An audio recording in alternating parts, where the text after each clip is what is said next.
আসসালামু আলাইকুম। হঠাৎ করে মন চাইলো যে সেমাই খামু।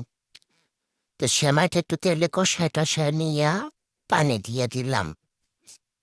তারপর চিনি দিলাম। চিনিটা দিবেন পরিমাণ মতো, যার যার মতন ইচ্ছা। তারপর ভালো করে একটা নাড়াচাড়া করবেন, জিনিসটা যেন ভালোভাবে মিশা যায়। এটা একটা ছোটখাটো একটা রান্না করলাম হইলো। ছোটখাটো কি এটা রান্নাই? ব্যাচেলার ভাইরা অনেক সময় বুয়াকে দিয়ে রান্না করতে চায়। হ্যাঁ বলে কি রান্নাটা দিলাম যে কিভাবে খুব তাড়াতাড়ি হয়ে যায়। যখন দেখবেন এটা সুন্দর করে হয়ে আসছে, তখন একটু গুঁড়া দুধ দিয়ে দিবেন, একটু মজা হয়। আমার কাছে বাদাম কিশমিশ কিছুই ছিল না, মনে চাইছে খাইতে, খাইলাম। তারপর দুধটারে ভালো করে মিশাই নেব। গুঁড়া দুধটা 2 চামচ দিলেই মজা হইব। তারপরে এটা ভালো করে মিশাতে মিশাতে যখন দেখবেন পানিটা কাইন্না আসতেছে, ভালো করে নিচে যেন তলার নিতে যেন না লেগে যায়, মাখতে থাকবেন।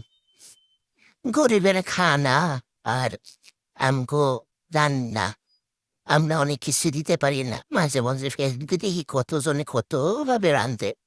হে গহলাম গো হেমি গো, সেদিন আইবো সেদিন দিমু। সবাই ভালো থাকবেন, আল্লাহ হাফেজ। সুন্দরভাবে ঈদ কাটাইছেন, নতুন করে আবার কাজে যুক্ত হবেন। আল্লাহ হাফেজ, বাই বাই।